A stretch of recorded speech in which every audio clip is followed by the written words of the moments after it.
একটি রাষ্ট্রে আইন, আদালত ও প্রশাসন থাকার পরও যদি মানুষ নিজেরাই রাস্তায় নেমে বিচার করতে শুরু করে, তবে সেটি শুধু সহিংসতা নয়, সেটি রাষ্ট্র ব্যবস্থার জন্য একটি ভয়ঙ্কর সতর্ক সংকেত।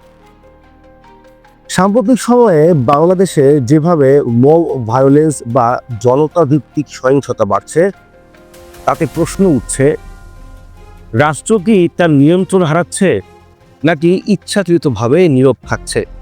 একসময় গণপিটুনি বা জনতার সহিংসতা ছিল বিচ্ছিন্ন ও ব্যতিক্রমী ঘটনা, কিন্তু বর্তমানে এটি হয়ে উঠছে নিয়মিত ও প্যাটার্ন ভিত্তিক।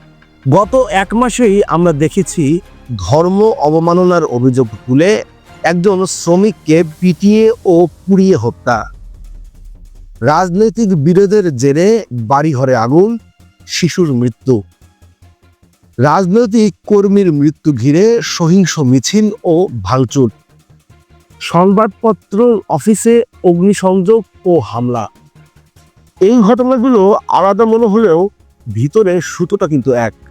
এখন দেখার বিষয়, রাষ্ট্র আসলে কোথায় বারবার ব্যর্থ হচ্ছে।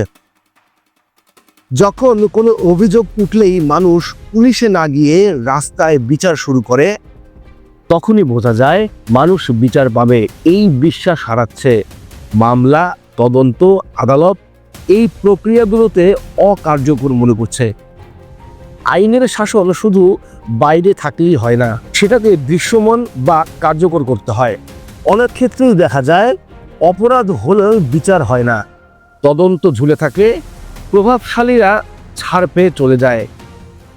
ফলে সাধারণ মানুষের মধ্যে জন্ম নেয় এক ধরনের মানসিকতা, আইন কাজ করবে না, আমাদেরই আইন হাতে তুলে নিতে হবে। এই মানসিকতাই মব ভায়োলেন্সের সবচেয়ে বড় জ্বালানি।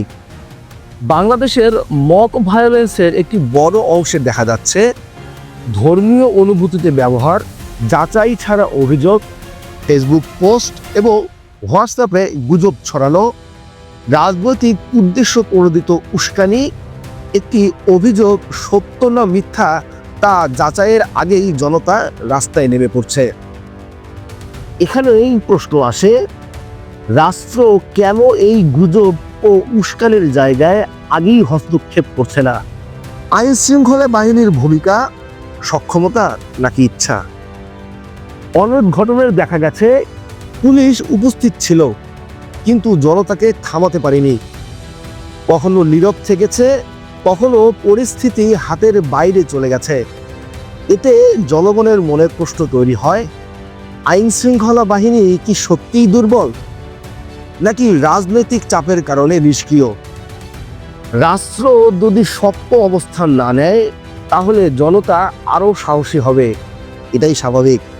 এই সহিংসতার প্রভাব শুধু একজন বা একটি পরিবারে সীমাবদ্ধ থাকে না, এর প্রভাব পড়ে সংখ্যালঘু নিরাপত্তা, বিনিয়োগ ও অর্থনীতিতে, গণমাধ্যমের স্বাধীনতায়, ভবিষ্যৎ নির্বাচনের পরিবেশে, আন্তর্জাতিক অঙ্গনে, দেশের ভাবমূর্তিতে। সবচেয়ে ভয়ঙ্কর বিষয়, তাহলে এবার প্রশ্ন আসে, মব ভায়োলেন্স কি এখন রাষ্ট্রের নিয়ন্ত্রণের বাইরে? যদি রাষ্ট্র দ্রুত, কঠোর ও নিরপেক্ষ ব্যবস্থা না নেয়, যদি দোষী যেই হোক শাস্তির মুখোমুখি না হয়, যদি গুজব, উস্কানি ও ধর্মীয় অপব্যবহারের বিরুদ্ধে জিরো টলারেন্স না থাকে, তাহলে হ্যাঁ, মব ভায়োলেন্স ধীরে ধীরে রাষ্ট্রের নিয়ন্ত্রণের বাইরে চলে যাচ্ছে। আমাদের এই ভিডিও যদি আপনাদের ভালো লেগে থাকে, তাহলে অবশ্যই আমাদের এই ভিডিওর নিচে লাইক, কমেন্ট এবং শেয়ার করবেন। আর যদি আমাদের তথ্যের কোনো ঘাটতি থেকে থাকে, অবশ্যই আমাদেরকে সাজেশন দিয়ে আমাদের উপকার করবেন। ধন্যবাদ পাশে থাকার জন্য।